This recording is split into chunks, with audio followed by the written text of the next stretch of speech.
Assalamualaikum warahmatullahi wabarakatuh. Ini kita saksikan adalah bang obat. Dia lagi memotong tulang. Tulang ini dipotong agar kita memudahkan untuk mengeluarkan isi dalam atau membuka tulang rusuk dan lebih mudah pengerjaannya.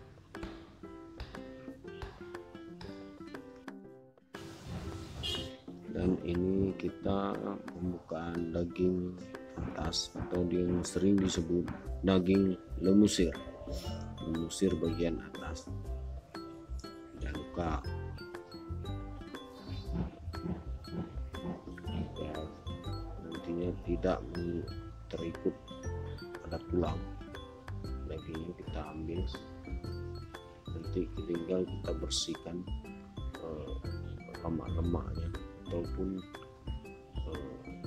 urat yang warna kuning.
Baik, sekian dulu video ini.